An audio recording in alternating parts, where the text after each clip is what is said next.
Kalyananam avikalanidhi kapi karunya seema nityamoda nigamavachasa maulimandaramala sampad divya madhuvijayinaha sannidhattam sadame saisha devi sakala bhuvana prarthana kamadhenuhu.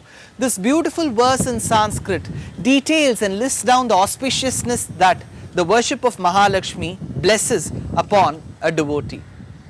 Well, when I speak of Mahalakshmi, I am reminded of Sita. Sita saw Ram for the first time, and so did Ram see Sita for the first time. While the great poet Kamban describes this particular incident of how Ram saw Sita and Sita saw Ram in a low-lying balcony, we need to understand the same concept of their meeting being conveyed by the great poet Tulsidas in Ramcharitmanas. It seems Ram, along with Lakshman, had gone to Upavan, a bagicha, and Sita had come along with her friends to the garden. While she was playing, she also went to the temple that was close by, and on her way back she saw Ram. The moment she saw Ram, she captured that scene into her eyes, and it's the poetic glamour which plays its importance here, wherein she did not want Ram to get out of his eyes. So once she caught snap of Ram's presence there, she closed her eyes and she didn't want to open her eyes. Her friends were telling, "Hey Sita, open your eyes right now." But she said, "If I would open my eyes, I'm worried that the person whom I captured with my eyesight would go away from my eyes." So the moment she saw Ram, she knew that he was the person with whom she had to live her entire life. This kind of an understanding is what our Sanatana Dharma has always been teaching us.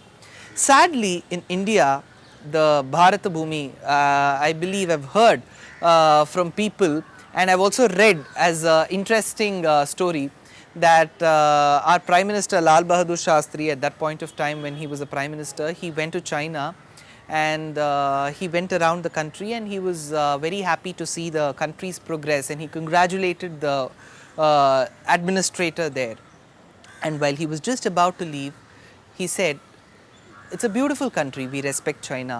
And the person immediately said, "You may be surprised at the progress that China is making, but I will always tell you that your bhumi is the karma bhumi, and we are all people who respect India for its such a strong culture and traditional values that they have." So we as Indians should be really proud that a lot of the philosophers, a lot of the travelers, a lot of the poets and administrators from different countries and different civilizations have respected our civilization, our dharma. But what needs to be conveyed or what needs to come out is whether we are still in the same position where we started. So our Sanatana Dharma speaks of marriages, and when they speak of marriages, they speak about the bride and the groom keeping their hands together and going around the fire, which is called as Saptapadi. So after they do it, each step of each foot of the girl, that is the bride, is measured properly by the groom. So he lifts her foot about 7 times, and it's called Saptapadi. And at each step he says that you will be my friend, you will be my friend.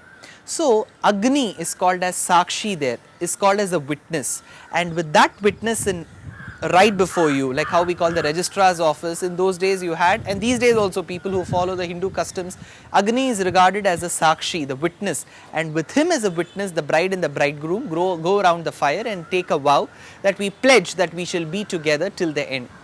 But sadly, as days go about, we see a lot of cases where divorces happen. So divorce is just a legal settlement of how we understand this, is a legal settlement of saying that you shall no more be his wife, you can live your life, he can live his life. Well, in certain cases we can't be judgmental about they have to live and they shouldn't live. But what happens in most of the cases is people say that they want to get independent, they say that they are educated, they are earning money, so why not me be completely independent? Why should I have the habit of sacrificing? If life is not about sacrificing, if life is not about sharing, then why even marry? So marriage is all about sharing, sacrificing and understanding. If this is not the attitude, then why spend so much of money on a marriage, spend on this marriage, get the marriage done and get a divorce? You can very well think about living as friends. You can respect the other person as a friend.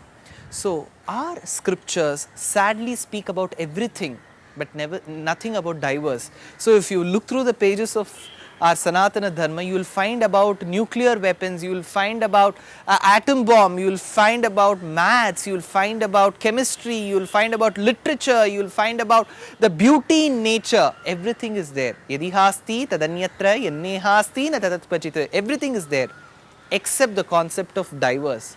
So let us, the younger generation, think for some time as to whether we can actually sacrifice. There is always joy in sacrificing.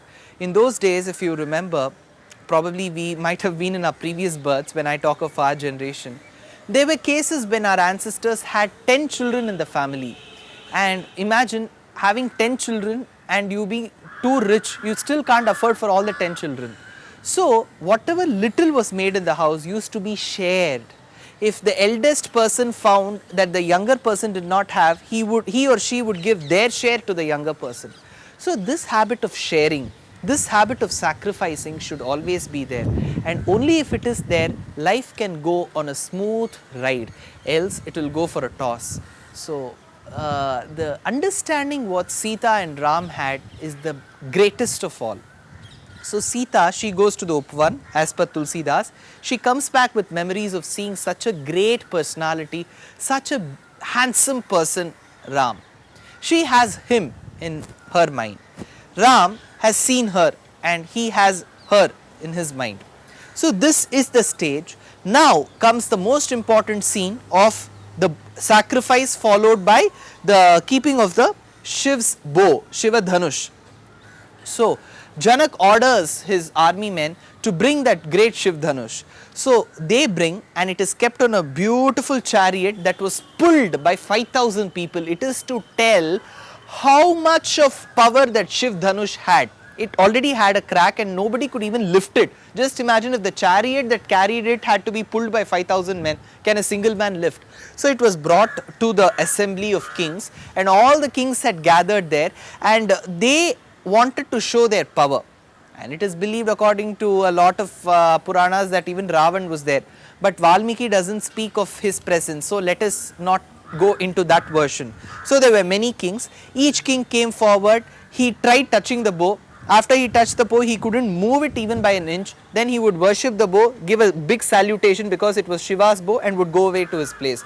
So likewise, there were 1, 2, 3, 5, 10, 50, 100 and 1,000 kings tried their chance. They still couldn't move the bow by an inch. Janak was worried. I have kept this lifting of the bow as the test, and whoever wins this will be my daughter's husband, and if this is the case, then my daughter will never get married. At that point of time, Janak, the great learned person, as a father, a caring father, he looked to the face of Vishwamitra. Hey Vishwamitra, you have come here to my sacrifice, and you have seen how beautiful and how humble my daughter is.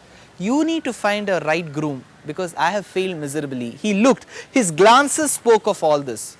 The moment Janak saw Vishwamitra, Vishwamitra immediately turned towards Ram and Lakshman, and he looked at them and he said, Vatsaram dhanuf pashya iti raghavam abravit. But this particular sentence wherein he looks at Ram and says, hey Ram, go see the bow. This line, whatever I said, means that. This particular line has 10 pages of commentary by commentators. Imagine how much of depth that they would have had knowledge of this particular line. Let's go through a summary of that particular commentary. Vishwamitra turned towards the duo, that is Ram and Lakshman, because both of them, though they were brothers, one the elder, that is Ram, the younger is Lakshman, they were born on very close. See, the first day, on the day of Punarvasu, was born Ram, then Pushya Nakshatra mein Bharat, then on the third day in the nakshatra of the Seshnag was born Lakshman and Shatrughna. So they just had a difference of one complete day.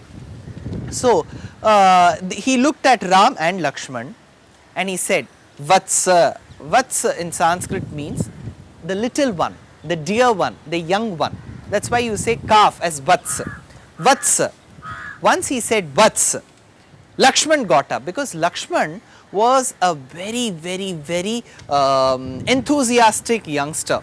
So the moment he said Vats, the young one, the dear one, which it means, amongst Ram and Lakshman, it is Lakshman who is the younger one. So Vishwamitra said Vats, Lakshman got up. Now Vishwamitra was startled. Oh my God, now the entire story of Ramayana is going to change if Lakshman gets up. So he said, Vats Ram, hey Ram, I'm calling you Ram, not Lakshman, Vats Ram. So immediately Lakshman sat down and Ram got up. Dhanuf Pashya, he said, look at the bow. Now just imagine if the mother has to tell, lift that particular chair, what will she say? My dear child, go and lift that chair. She wouldn't say, look at that chair. If the test was to lift the bow, Vishwamitra should have said, hey Ram, don't look at the bow, lift the bow. But he said, Vatsa Ram, Dhanuf Pashya, look at the bow. Why didn't he say, lift the bow? He said, just look at the bow. There is a secret behind this. Let's see what are the reasons for it in the next episode. Thank you.